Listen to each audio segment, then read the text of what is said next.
The acid rain had finally stopped, leaving Razor Fall's northern scrapyard slick and steaming. Trey Mercer pulled his respirator down below his chin and took a cautious breath. The air was sour but breathable, good enough for salvage work. 3 hours until the next downpour, he muttered, consulting the weathered atmospheric gauge strapped to his wrist. 3 hours to find something valuable enough to trade for food and filter patches. Trey moved with practiced efficiency through the labyrinth of discarded shipping containers and derelict shuttle parts. 10 years scrapping in Razor Fall's outer rings had taught him to recognize the difference between genuine abandonment and territorial markers. This section, Fresh Drop Zone 19, had been untouched since the morning's corporate dump. His scanner chirped softly, detecting trace energy signatures from a cluster of containers half buried in synthetic sludge. The largest bore the faded insignia of the Varian Collective, unusual this far from the commercial sectors. Military-grade components would fetch enough credits to eat for a month if he could extract them without triggering any security measures. The container's lock had already been broken, not a good sign. Other scrappers had likely beaten him here. Still, they might have missed something. Trey wedged his pry bar into the seam and leaned his weight against it. The door groaned open several inches, releasing the stale smell of recycled ship air. That's when he heard it, a soft tapping from inside, 3 distinct knocks followed by silence. Drone malfunction, he reasoned, though his hand instinctively moved to the shock pistol at his hip. Automated security was common enough in high-value shipments. He widened the gap and pointed his light inside. The beam cut through darkness, revealing not the expected jumble of parts but an empty space, and there in the corner, a huddled form. "Hello," Trey called, already calculating his escape route if this was an ambush. The form shifted slightly. "Please," the voice was barely audible, feminine with an accent he couldn't place. "Please help." Against every survival instinct, Trey pushed the door wider. His light illuminated what appeared to be a young woman, her skin an unusual pale violet hue. She was emaciated, wearing only tattered coveralls with no identifying marks. But what caught his attention were the intricate patterns beneath her skin, geometric lines that pulsed with a faint blue luminescence. "Can you walk?" he asked, remaining at the entrance. She tried to stand but collapsed immediately. As she moved, Trey noticed the bruises on her arms and face. Someone had beaten her severely before dumping her here. "Don't," she whispered, "don't tell anyone, they'll come back." "Who will?" She shook her head weakly. "I don't remember, I just know they'll kill me if they find me again." Razorfall had rules, unspoken but rigid. Mind your business, take what you can, leave what you can't. Helping a stranger offered no profit, only risk. But as the alien girl's eyes met his, iridescent violet irises ringed with that same strange blue glow, Trey felt something shift inside him. Recognition, perhaps, of another discarded thing struggling to survive. "I'm Trey," he said, stepping fully into the container and kneeling beside her. "What's your name?" "Ilara," she replied after a moment's hesitation, as if testing the word.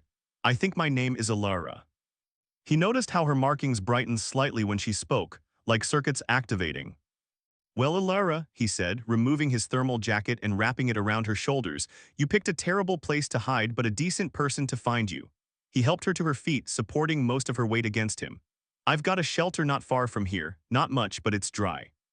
As they shuffled toward the exit, his scanner began registering impossible readings, energy levels fluctuating wildly in proximity to her body. "What are you?" he whispered, not expecting an answer. Alara's eyes flickered toward the scanner, then back to his face. "I don't know," she admitted, "but I think that's what they were trying to find out when I escaped." Outside, the first drones were appearing on the horizon, routine security patrols. Trey pulled his hood over Alara's distinctive features and quickened their pace. Whatever she was, whoever was looking for her, he'd just made their problems his own. And strangely, he wasn't sorry. Trey's shelter was little more than a reinforced storage unit wedged between 2 defunct water purification tanks. To most of Razorfall, it was invisible, just another piece of industrial debris. To him, it was home. "It's not much," he said, helping Ilara through the concealed entrance. "But the corporate drones don't scan this sector anymore."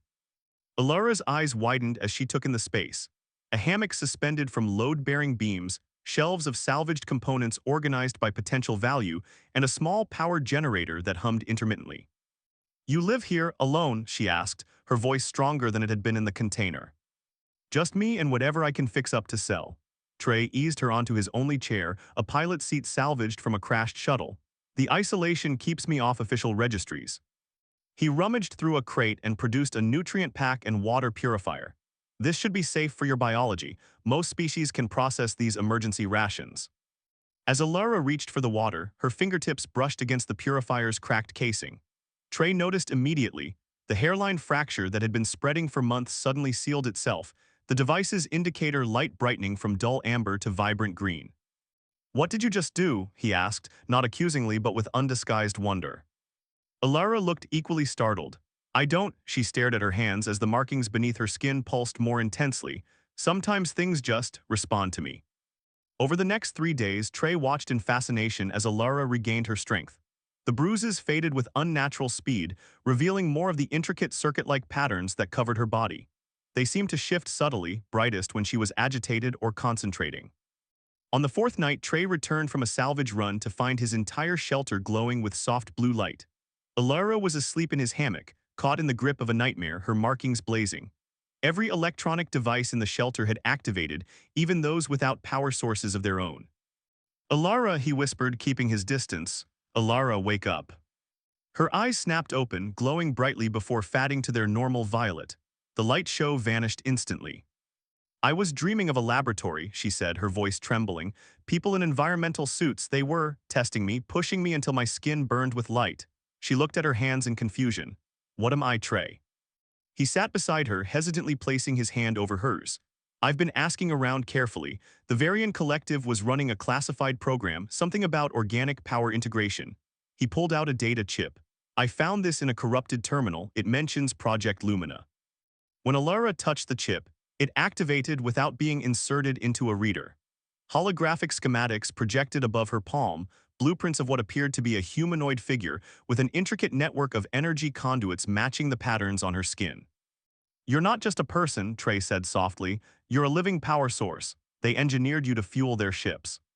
Alara's eyes filled with tears that seemed to shimmer with the same blue energy. "They made me to be used and discarded." "But you escaped," Trey reminded her, his fingers tightening around hers.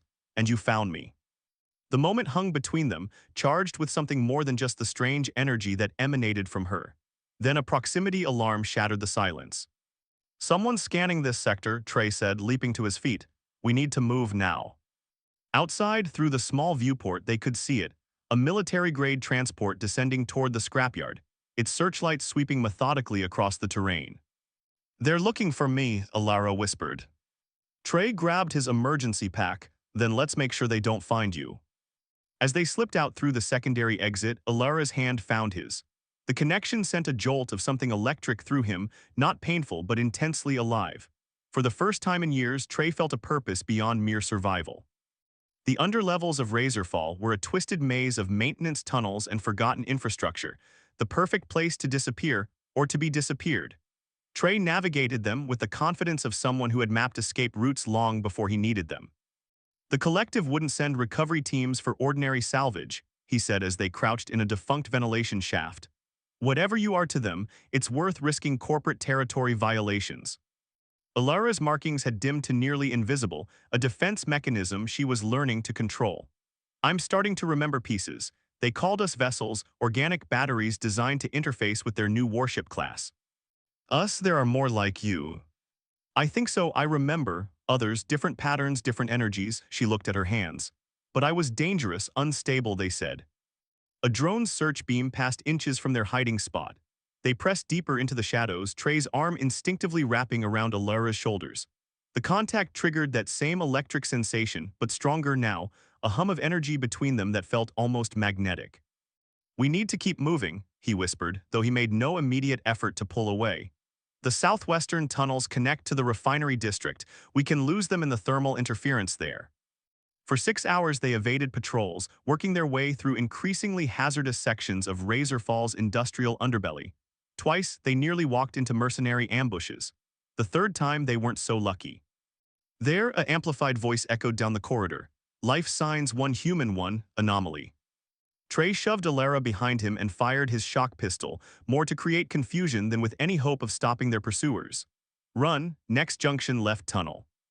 They sprinted through scalding steam and over precarious catwalks, the sounds of pursuit growing closer. At a sealed pressure door, Trey frantically worked the manual override while Alara watched the corridor behind them. "It's jammed," he hissed, straining against the rusted mechanism. Three mercenaries appeared at the far end of the corridor, weapons raised. Halt, the specimen is property of the Varian Collective. Something changed in Alara's expression, a hardening, a resolve crystallizing. I am not property, she said, her voice unnaturally resonant. She placed her hand over Trey's on the door control. Blue light surged from her markings, racing through the metal and into the locking mechanism. The door didn't just unlock, it blasted open with such force that it tore from its hinges. How did you? Trey began, but Alara was already pulling him through. I don't know, she admitted, I just wanted it to happen. They collapsed against the wall on the other side, temporary sanctuary gained. In the dim emergency lighting, Trey could see the toll the energy expenditure had taken. Alara was trembling, her markings pulsing erratically. Without thinking, he pulled her against him.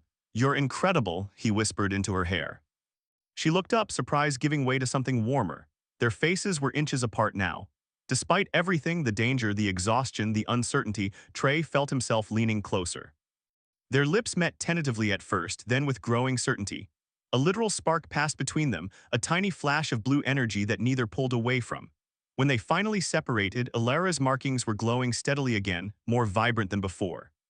That was, she touched her lips in wonder. Unexpected, Trey finished, a rare smile breaking through his usually guarded expression, but not unwelcome. A distant explosion reminded them of their situation. We need to find someplace safe, Trey said, reluctantly shifting back to survival mode. I know someone who might help us if we can reach her. As they moved deeper into Razor Fall's forgotten levels, their hands remained interlocked, the energy between them flowing more freely now, no longer just a strange phenomenon, but a connection being deliberately nurtured. The resistance is more of a loose collective than an organized movement, explained Dex, an aging mechanic whose underground workshop had become their temporary haven. With her prosthetic eye and scarred hands, she looked like just another Razorfall survivor, but Trey knew better. Dex was the heart of the anti-corporate network that operated in the shadows. Been fighting the Varian Collective and their kind for 30 years, she continued, examining a projection of Alara's biometric readings. Never seen anything like you before, though. Alara sat calmly as Dex's diagnostic equipment mapped the energy flowing beneath her skin. Can you tell what I am? Based on these readings, you're a revolution waiting to happen. Dex tapped the projection, expanding a section that showed Alara's cellular structure. They've integrated quantum particle acceleration into your biology. You're generating clean energy at a molecular level. Trey leaned closer. But why create a person? Why not just build a machine? Because machines can be programmed with limitations, came a new voice. A tall figure emerged from the back room, humanoid but clearly artificial, with skin of polished graphene.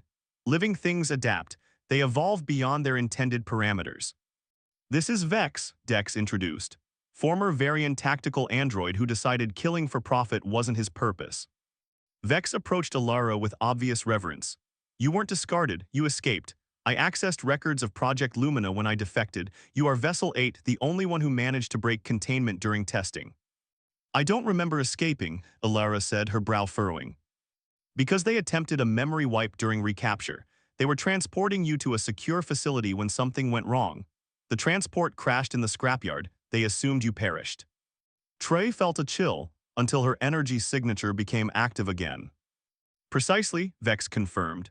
The collective created 5 vessels, living power cores designed to fuel their new autonomous warship fleet. Clean, self-sustaining energy that could power weapons capable of subjugating the entire galactic rim. Alara's markings flared with her rising emotions, and the others. Still in stasis, awaiting integration. The project was temporarily suspended after your escape demonstrated that vessels could develop independence. Dex shut down the scanning equipment. What the corporations don't want is energy independence for the outer colonies. One vessel like you could power an entire settlement without their controlled supply chains. The implications settled heavily over the room. Alara wasn't just a fugitive, she was a threat to the entire corporate power structure. That night, alone in the small storage room Dex had converted to guest quarters, Alara stared at her glowing hands. I was made to destroy things, she whispered when Trey joined her. You were made for a purpose, he corrected, sitting beside her on the narrow cot. But you get to decide what that purpose is now. She looked at him, vulnerability and determination mingling in her expression. What if I decide I want to help free the others like me?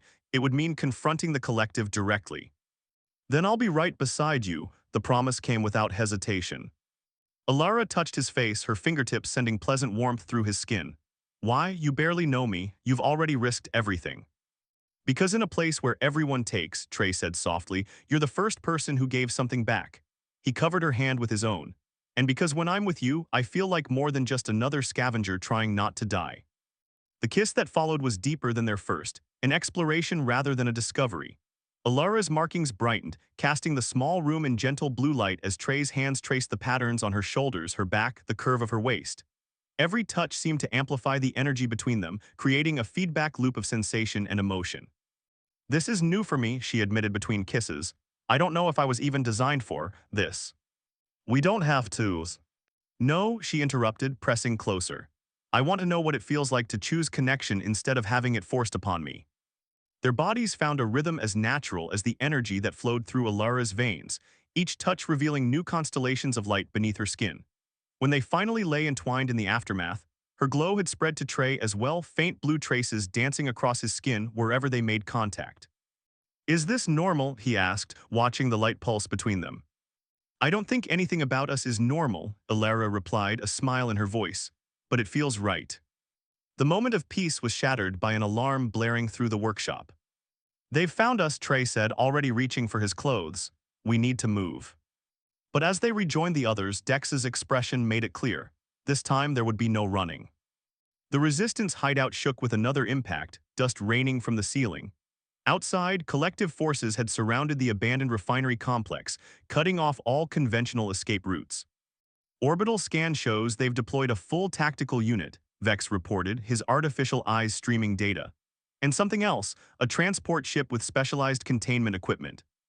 They want me alive, Alara said grimly. Dex loaded an industrial-grade pulse rifle. Then we make taking you too costly to be worth it.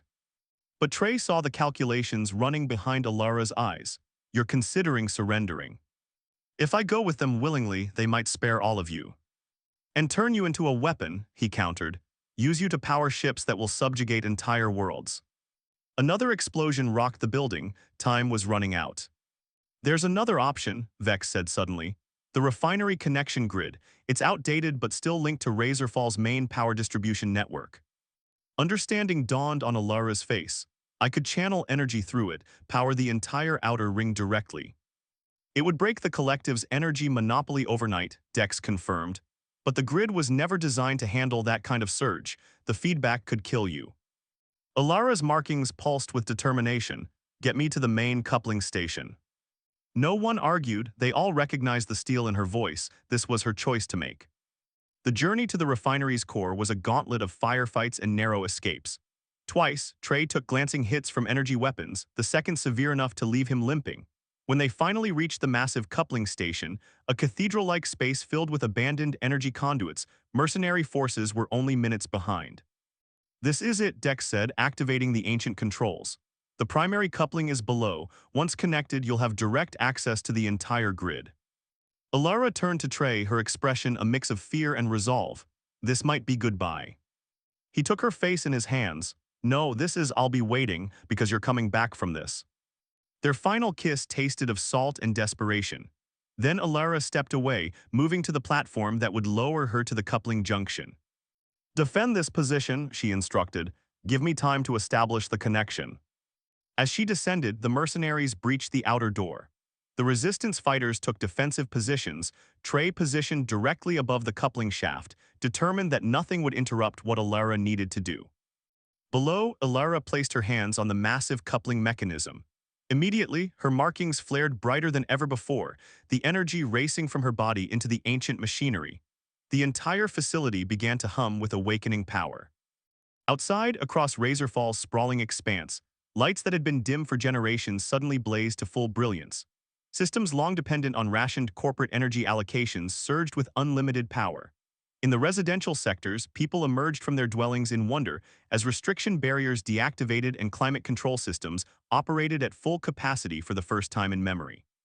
In the coupling chamber, Alara became a pillar of blue-white energy, her physical form nearly indistinguishable within the radiance.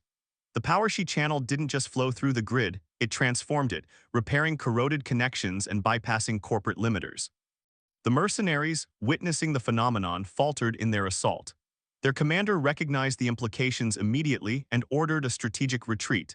Whatever they had come to recover was no longer the contained asset they had expected.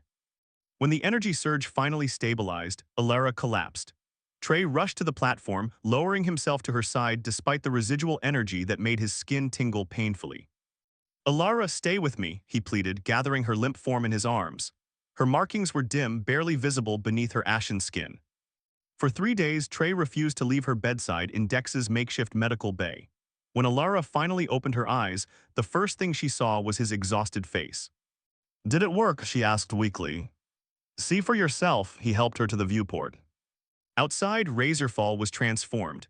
The perpetual gloom had given way to properly functioning illumination. People moved with newfound purpose. In the distance, the corporate towers that had dominated the skyline stood dark, their power monopoly rendered obsolete overnight. "You did more than power the grid," Trey explained. "You rewrote it. The energy you're generating is self-sustaining now, flowing through the infrastructure even without your direct connection." Alara's hand found his, and the collective retreated to their orbital platforms. For now, they'll be back eventually with bigger weapons and better plans. "Then we'd better be ready." Despite her weakened state, determination burned in her eyes. "There are 4 other vessels still in their custody, 4 others like me who never got the chance to choose their own purpose." Trey nodded, understanding immediately. "A rescue mission." "A liberation," she corrected, her markings beginning to glow again as her strength returned.